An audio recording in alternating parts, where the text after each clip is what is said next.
Okay, so on the previous lecture, we had discussed about finite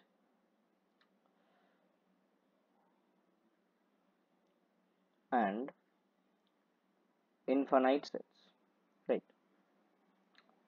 Right.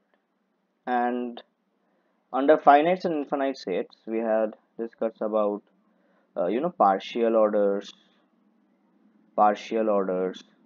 More appropriately, we had discussed about countable sets, right? Discussed about countable sets. Okay. What are countable sets? So we had said that countable sets are those sets which are either finite or countably infinite. Countably infinite. Clear?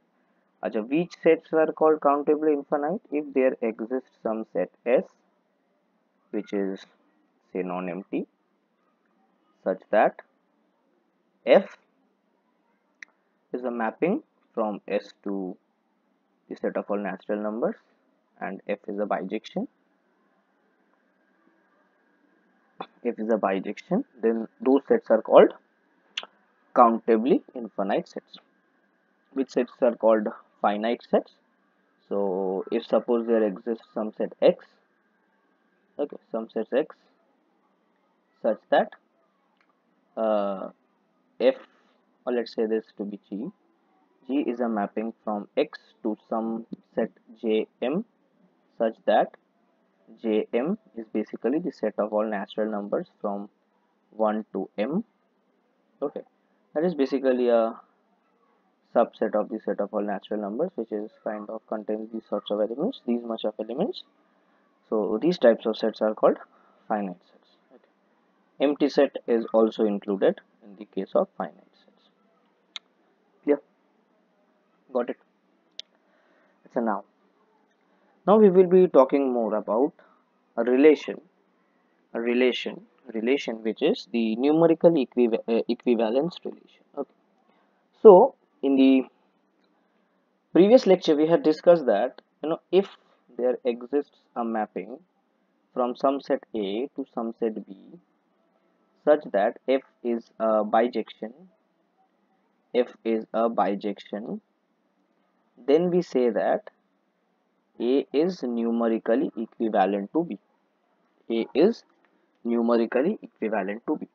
So the first topic of this lecture will be proving this to be an equivalence relation. Proving this to be an equivalence relation. Clear? Okay. So let's see. Acha. Reflexive is kind of evident, trivial, you may say. Since F from A to A is a bijection, always is a bijection. Okay, because this is an onto function and particularly one function. Okay, is a bijection. Bijection is also called a one equivalent, one correspondence, right? Achha. Second thing is that if A is equivalent to B, then what does this imply? This implies that B is equivalent to A. What is the reason behind that? If F is a bijection from A to B, then that implies that F inverse from B to A is also a bijection. These are direct definitions of the bijective function, right? And the third function says that if A is numerically equivalent to B and B is numerically equivalent to equivalent to C, then that implies that A is numerically equivalent to C. Achha, what is this third point? Is how is this third point evident? So if you have a function f from A to B and you have a function g from B to C. Achha, what is the function g of f? What is the domain of GOF and what is the codomain of GOF? So it is pretty much evident that GOF is a function from A to C. GOF is a function from A to C. So this is also basically a direct conclusion from bijective functions as well as composition of functions. That is, if F is a bijection and G is a bijection, then GOF, which ranges from A to C, is also a bijection. Okay. So we're not going into proofs of these statements because we are not gonna talk about functions or properties of functions here. So we are using these as definitions. Clear? So from here, what do we get? So from here we get that the equivalence relation or numerical equivalence relation is a an equivalence function. There is an equivalence relation. Clear? Is an equivalence relation. Achha, I guess I do not need to define what this relation actually means, right? A numerically equivalent to B implies there exists a function from A to B such that f is bijective, right? Or f is a 1-1 correspondence. Got it? Clear? Achha. Okay. Achha. Now, there is a very important topic under natural numbers. I hope you have seen a separate video on that topic, which is the foundation of natural numbers. Okay.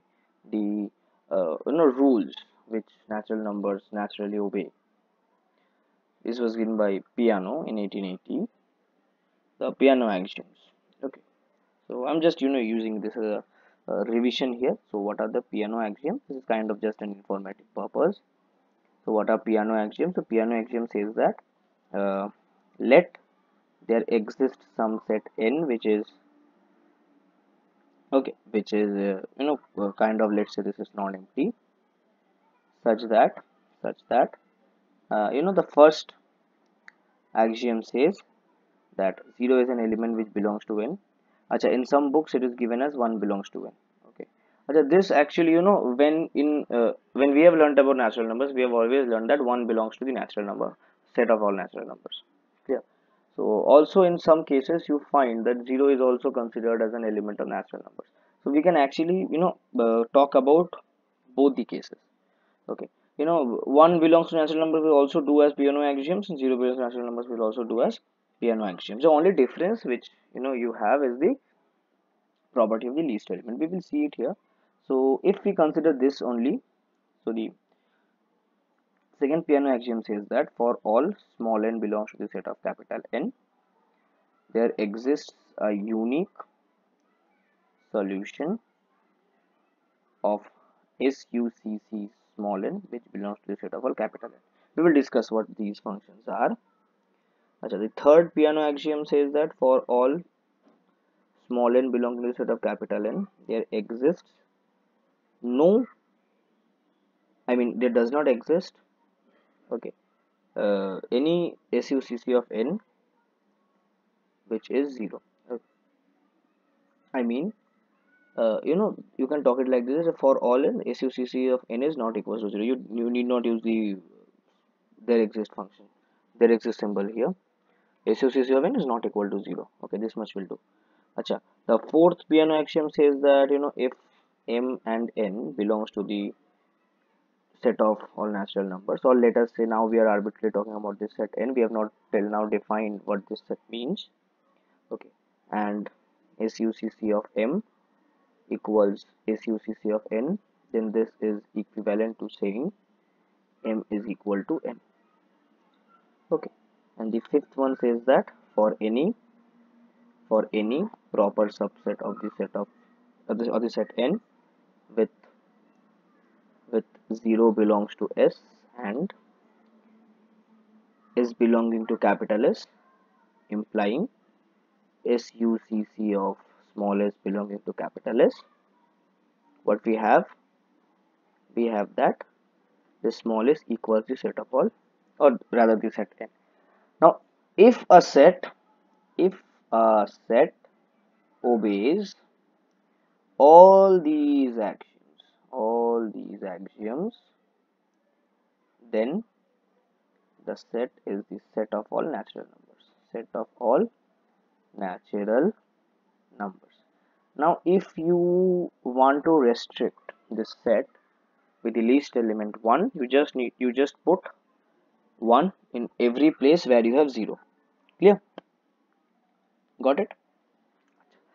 Achha, now what is this SUCC of n? So this is the kind of a function. This is basically kind of a function, okay, from that set to itself. Clear? which implies that SUCC of small n is equals to small n plus 1 for all small n belongs to the set of defined by this symbol. I guess you people know this is called blackboard n. This is called blackboard n, conventional symbol for the set of all natural numbers. Okay, so basically you can also use this value only, that is for all n small n belonging to capital N, that there exists a unique small n plus 1 belonging to capital N. Okay, so these piano axioms have kind of very useful applications. For example, you might be asked to prove that 6 is not equal to 2. Okay, or 5 is not equal to 3, or 6 is not equals to 4, in some sort like this. So this is actually pretty much easy to show it, right? How can we show it? Basically, let's just see it. Okay, this is gonna be kind of very interesting, also seems to be an application of piano axioms only. So suppose you are asked that prove that 6 is not equals to 2. These sorts of problems I think I had encountered in the book of real analysis by Terence Tao. So what is the proof of 6 not equals to 2? So things pretty much simple. SUCC of 5 is equals to 6, and SUCC of 1 is equals to 2. I'm just explaining the concept. So if 6 equals to 2, 5 must be equals to 1, right, by the piano axioms. Similarly, what you have, SUCC of 5 is 4 is 5, and SUCC of 0 is 1. So if 5 equals to 1, you had 4 equals to 0. Now according to the Peano axiom, there exists no n belongs to the small n such that SUCC of small n is equals to 0, right? And SUCC of 3 is equals to 4. That implies, if this is true, then SUCC of 3 must be equals to 0, which is not possible by Peano axioms. Therefore assumption contradicts. Therefore 6 cannot be equal to 2. I guess it's clear. Got it? This is just an interesting thing. Acha. Now let us talk about two important properties of natural numbers. Two important properties of natural numbers. So let us give the heading as that only. Properties of natural numbers. So what does these properties say? The most important of these is basically the well ordering property. The well ordering property. Okay. What does the well ordering property say? So well ordering property basically says that every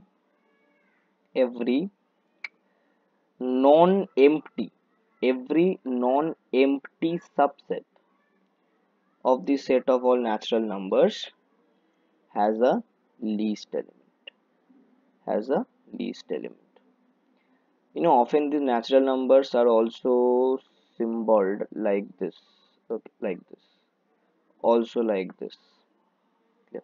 You can use any symbol. Clear? Acha. So this is the well ordering property. And the next one is basically a corollary of well ordering property, or rather an equivalent statement of well ordering property. That is, either of them implies to either of them, which is the principle of mathematical induction.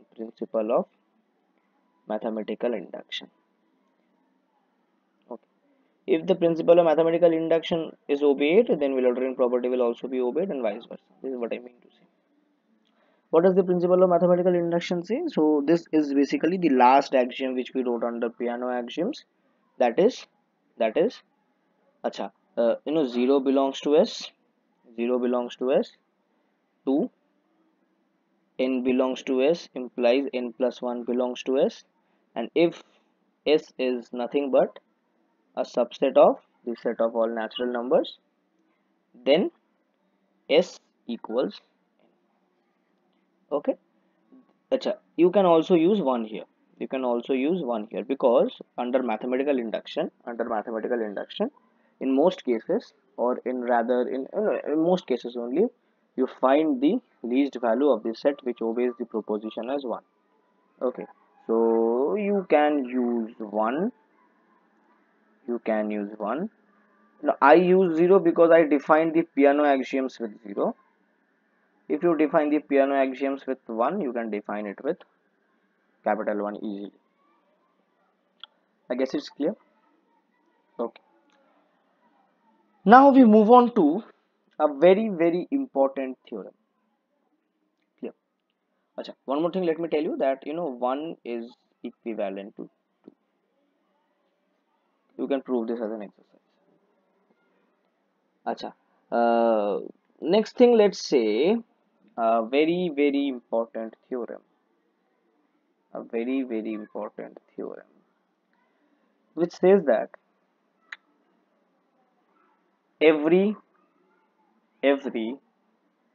subset of the set of all natural numbers is countable.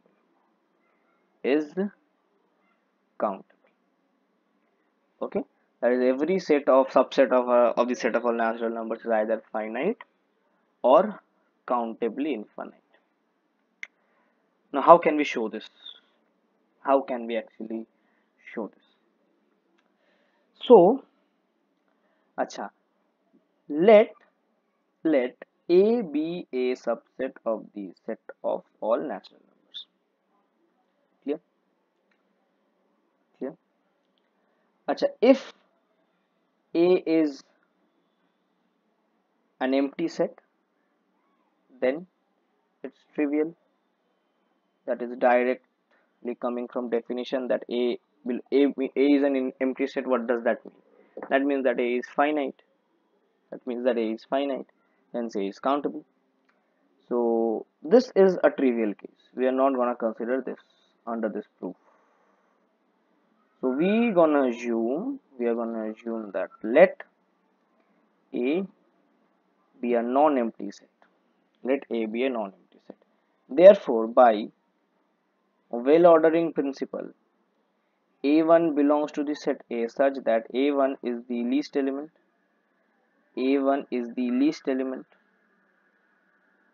Of capital A.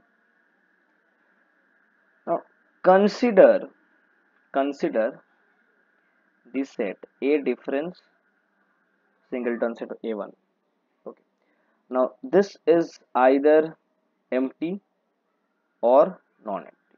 If this is empty, then what we get, that A contains the element A1 only, and hence A is finite, hence A is countable. If A difference A1 is not empty, then what happens? Then there exists another element A2 which belongs to this set A difference singleton set A1 such that A2 is the least element.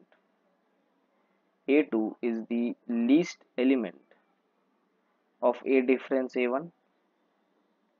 Okay. Now what we can do? Now we can again consider the set A difference A1 union A2, or the set containing A1 A2. Okay. So this can also either be empty.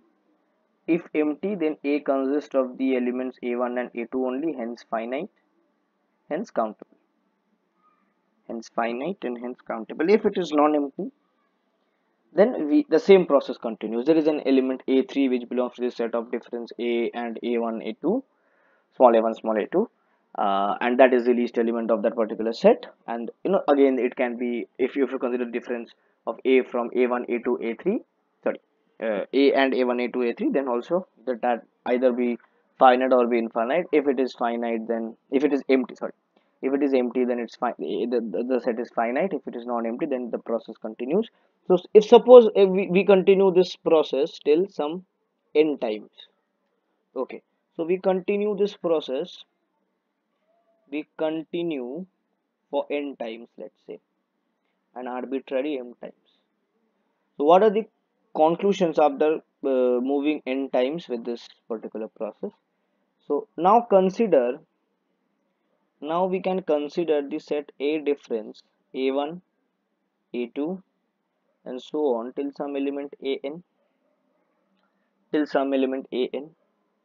right?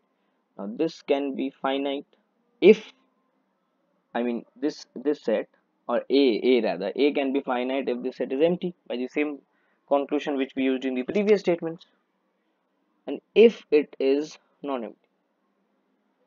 So again there exists an element an plus 1 which belongs to this set, and this is the least element of this set. Okay. So the process basically continues. So we have basically two results. Either A is finite, or A is the set of elements A1, A2, and so on, AN, and this is an infinite set. So what does this set actually give you? A is what? A is a subset of the set of natural numbers. Therefore, these elements actually belong to the set of natural numbers only, right? So what we actually get is that this is a sequence. This is a sequence.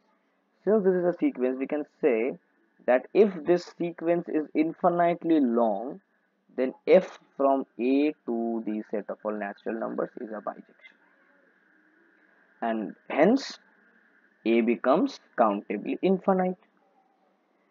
So A can have two choices: either it is finite or it is countably infinite. Therefore, what do we get? Therefore, A A being a subset of the set of all natural numbers is countable. Is countable. Okay. Thus, we end the proof. I guess it's clear. I guess it's clear. From here arises a very important corollary. What is that? Wait a minute. What is that? So, a corollary statement. A corollary. What does a corollary say? That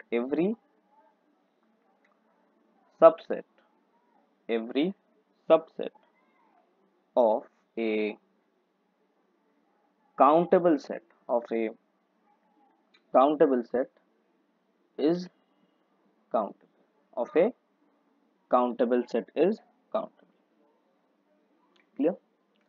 And from these conclusions, actually, we get three set of equivalent statements. From these conclusions, what we get are three sets of equivalent statements. And what are those? Let me list those. So, this is also a theorem. Which states that the following statements are equivalent. This is a very important abbreviation of the statement. The following statements are equivalent. The first statement is A is countably infinite. A is countably infinite. The second statement is there exists a subset B of the set of all natural numbers and a mapping f from B to A that is onto. This mapping is onto. And the third statement says that there exists a subset C of the set of all natural numbers and a map G, let's say, from A to C, which is 1 1. Clear? Got it? So, acha, considering the first statement true and proving the second statement, third statement kind of trivial from the definition of countably infinite sets. We're not going to indulge into proof of this statement, but I can give you hints of how to prove these statements. Let us say you only want to prove that the third statement proves the first statement.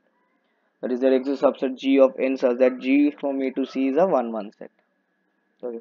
You can do it like this, that you assume this to be true 100% because that is the way of proving equivalence. So you assume there exists a mapping from G from A to C, right?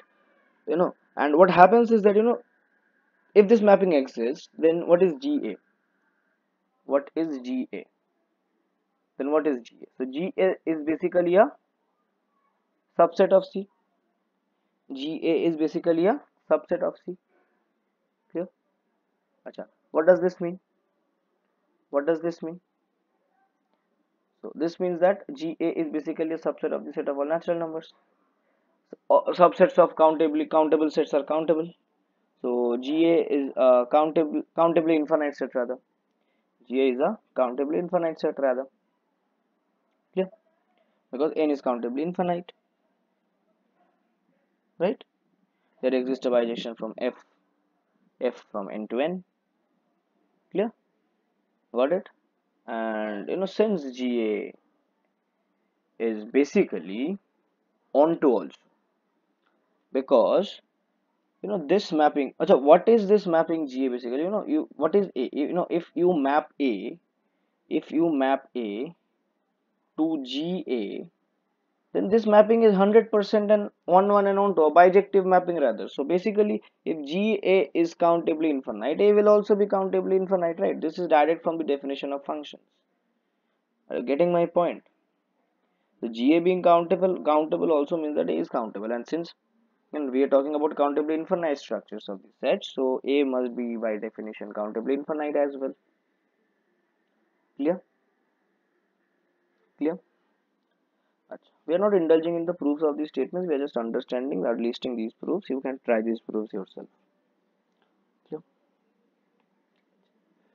Now we will be proving a very important thing using this uh, concepts only. The proof is that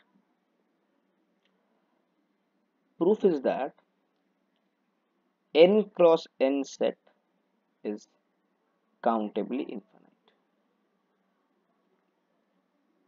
N cross n set is countably infinite. So this proof you might always get in any real analysis book which has a beautiful introduction. How to prove this statement?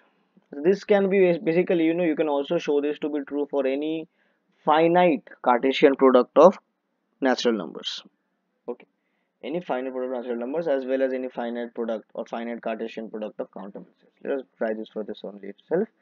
So let there be a mapping or one thing. See, using this the equivalent statements just we just listed, to prove that n cross n is countably infinite, what can we actually show?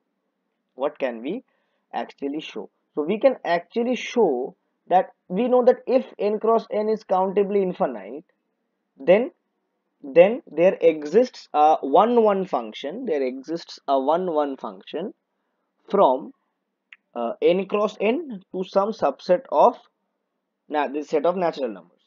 Some subset of the set of natural numbers. So we change that subset of the set of natural numbers to natural numbers itself, because any set is a subset of itself. Am I clear? So what we actually prove is that a function from n cross n to n is a bijection. Is a 1 1 function. Is a 1 1 function using the equivalent statement concept. So such that f of m comma n is 2 to the power m times 3 to the power n. You can use any co-prime number. 2 to the power m times 5 to the power n, 2 to the power m times 7 to the power n. Okay. Acha. So for all small n belonging to the set of natural numbers. Acha. Now let as we prove the 1 1 functions, let m1 comma n1 equal to f of m2 comma n2. From here we get 2 to the power m1 3 to the power n1 equal to 2 to the power m2 3 to the power n2.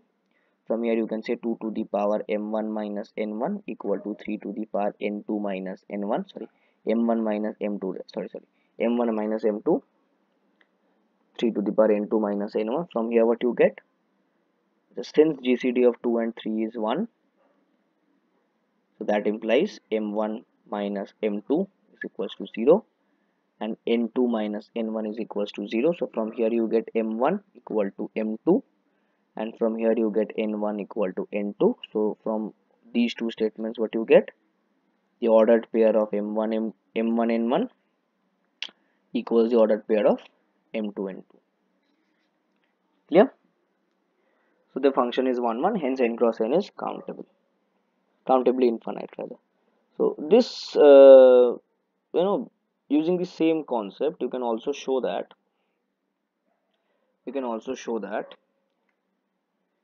the Cartesian product of from I to from where I belongs to capital, that is the indexing set of any uh, basically finite Cartesian product of the sets of all natural numbers is countably infinite. If the Cartesian product must be finite, countably infinite, as well as you can show the finite Cartesian product of AI if A is countable. If A is countable, is countably infinite.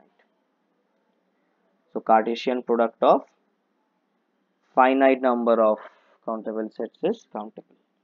Countable sets is countable. Countably infinite sets is countably infinite.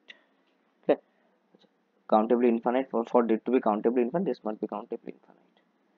If generally countable, then this will also be countable. Clear? Got it. Similarly, one more theorem you get. Okay, one more theorem. What does this theorem say?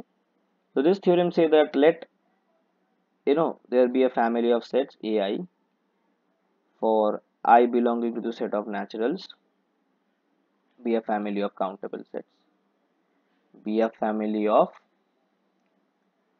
countable sets, and let A equal the union small I belong to the set of capital N AI, then A is countable. Okay. Here we are not concerned about the family to be finite. Even if the family is infinite, their union is still countable. Their union is still countable. Clear? Their union is still countable. Okay. Acha. So from this theorem, we get some obvious results. From this theorem, we get some obvious results. What are those results? Let's see. So from this theorem, we eventually get that the set of all integers, which is basically the set of all natural number union 0 union the set of all negative naturals. This is also countable, or rather countable. Let's say this is also countable. The reason behind is that, see, this is countable. 0 is finite, so countable. If the set of all natural numbers is countable, then the set of all negative naturals are also countable, right?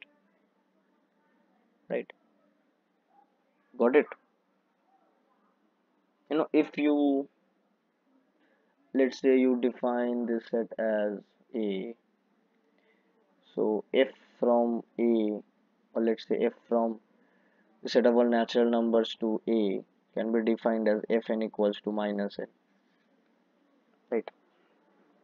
1 gets mapped to minus 1, 2 gets mapped to minus 2. This will be 1 1 and on 2.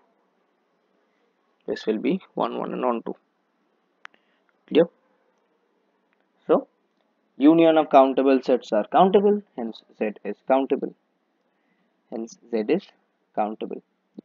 Similarly, you can say that the set of all integers difference 0 will also be countable because it is still a product of countable sets. Achha, what is the set of rationals? The set of rationals is basically of the form P by Q, such that GCD of P and Q is 1 and Q is not equal to 0.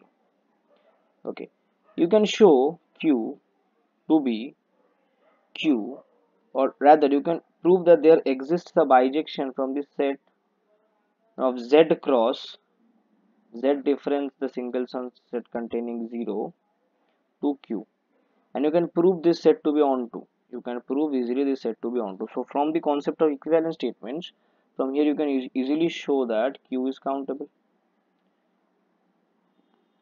or rather countably infinite, rather countably infinite. Yeah, countable also you can show. Okay, so this was basically a lecture on the concepts of countable sets.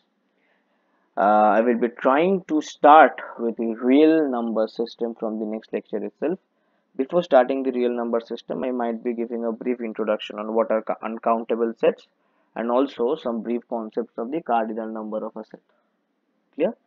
So this lecture is up till this much, guys. In the next lecture, we will be talking about the uncountable sets and cardinal number, and I will be trying to start with the real number system. So meet you guys in the next lecture.